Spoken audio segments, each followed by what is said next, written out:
Olá, bem-vindo ao canal Falando Francamente, francamente com K, que é mais fácil de achar. Meu nome é Frank Bacurau e nesse vídeo aqui no nosso canal eu quero falar sobre esse artigo, né, frutose da dieta, ou consumo da dieta, é uma revisão da literatura, das evidências atuais e as implicações para a saúde metabólica. Esse é um artigo de indianos e interessante, né, ironicamente, o açúcar, da forma, né, que os seres humanos começaram a aumentar o consumo de açúcar de uma forma mais de produção, né, de uma produção em maior quantidade, foi justamente na Índia. Então eles falam aqui que na Índia o cultivo de cana-de-açúcar já era relatado a 5.000 a.C., que em 327 Alexandre o Grande, quando ele chegou numa certa parte da Índia, ele e os seus generais, seus soldados, ficaram encantados que existia uma outra forma de adoçar além do mel, né, e eles levaram então essa coisa da cana-de-açúcar e tal. Mas aí o trabalho ele quer fazer bem uma diferenciação do que é a frutose, né, da questão alimentar e o que é a frutose na questão de alimentos industrializados. Então, basicamente, na primeira parte aqui do artigo, ele até coloca aqui, né, a estrutura da glicose e da frutose, né, falando sobre elas. E aí comenta sobre as fontes dessa frutose, né, fala da biologia da frutose.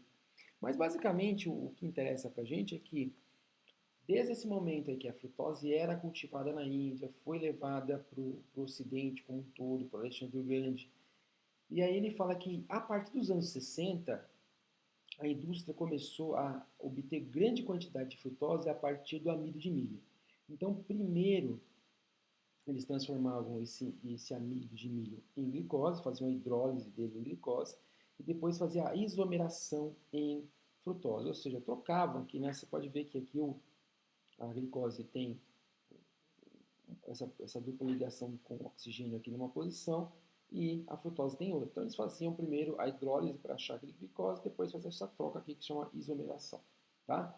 E aí, a partir dos anos 60, eles começaram a produzir o xarope de frutose. Tá? E aí, uma das coisas que é importante falar no trabalho é que ele destaca que a frutose ela é mais estável, por exemplo, em alimentos ácidos, ela dura mais na prateleira, ela é mais barata, e que com essa estabilidade aí, ela começou a ser notada pela indústria alimentícia como uma alternativa à sacarose, mais barata, com mais durabilidade na prateleira, né? Então, um substituto de adoçar, que é a frutose, inclusive a frutose é mais doce que a sacarose, então ela começou a ser substituída por isso. Então, a partir dos anos 60, esse relato aqui, começou a haver um grande consumo de frutose no mundo. E com esse consumo tem surgido aí, né, desde então tem surgido, né, no mundo um aumento da obesidade, aumento de dúvidas de outras doenças, né, como diabetes mellitus tipo 2, hipertensão, dislipidemia, aumento de ácido úrico, né,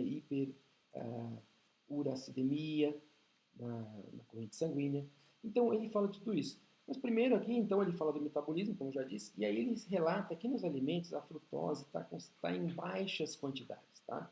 E aí ele fala, por exemplo, que quantidade de 25 a 40 gramas são consideradas seguras, tá?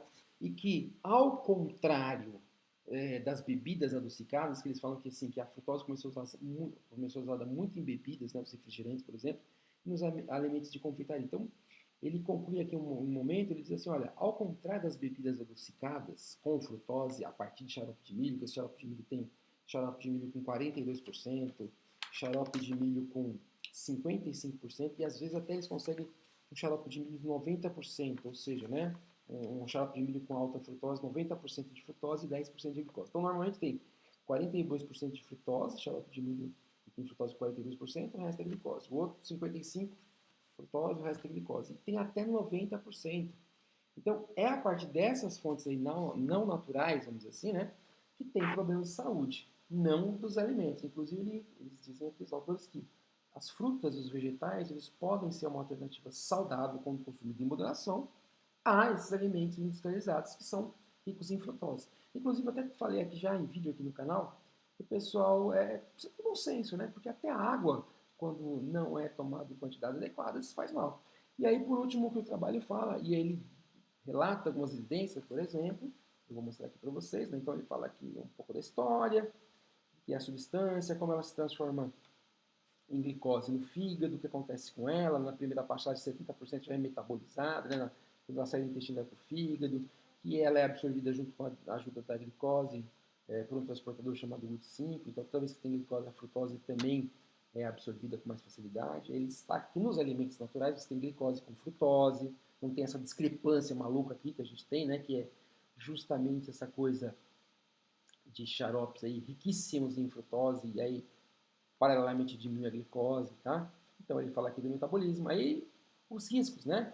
Ele começa a falar da frutose na obesidade, sim, relatando trabalhos com crianças que reduz essa frutose e aí a pessoa perde peso. Mas olha assim, um dos trabalhos que ele cita, as pessoas consumiram 25% da energia na forma de frutose. Então, provavelmente né, na forma de refrigerante, né, na forma de confeitos e ganha peso. Então, fala do risco da obesidade, fala de risco de desbiose, onde a frutose em excesso muda o perfil, né? Aumenta o Firmicutes para o Bacteroidetes, que isso aqui representa um perfil de desbiose, tá? Fala da estudo tanto com humanos como animais, comenta a questão da inflamação, aumentando interferon gama, TNF, proteína C reativa, fala da resistência à insulina, né? E aqui é uma coisa muito bem falada, muito comentada, porque realmente, né, a frutose em excesso ela vai ativar lá a síntese de novo no fígado, vai acumular lípidos no fígado, vai acumular até lípidos no músculo, tá ajudando a resistência à insulina. Então, ela fala aqui, ó, então, da lipogênese, né, que é a síntese de novo no fígado, acúmulo de gordura na célula pancreática, então intoxicando essa célula pancreática, causando resistência à insulina. Fala do músculo, né, do músculo esquelético, causando também acúmulo disso.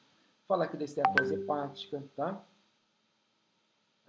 Relatos aqui mais ainda, aqui de todas as patologias que ele comenta, a hipertensão aparentemente é que parece que tem menos ainda evidências, porque alguns trabalhos sugerem alguma coisa e outros não. E aí fala de estudo animal, frutose, alguns geralmente sugerindo, mas alguns estudos com humanos, suplementação, não sugerem isso, tá? Aí fala evidências muito preliminares de cardiomiopatia, evidências aí de hiperuricemia, que é acúmulo de ácido úrico, né? Porque a frutose teria uma capacidade lá de esgotar o ATP, aí aumenta o MP, aumenta a amônia, enfim, né? E aí o risco também de câncer. Mas, gente, isso aqui, o que é bem legal dessa revisão, é que ele destaca o seguinte, olha, esses riscos aí que a gente está falando, citando aqui, é para o consumo excessivo de frutose, que provavelmente não é via alimentação natural. É claro que aqui todo esse problema é sobre frutose na dieta.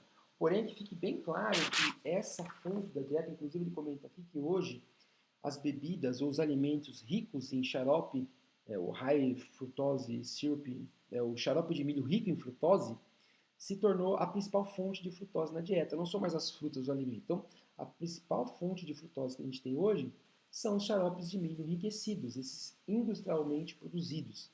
Então, sim, a frutose em excesso causa problemas, tá? Os problemas são esses daí, tem que ser explorado melhor como esses problemas ocorrem.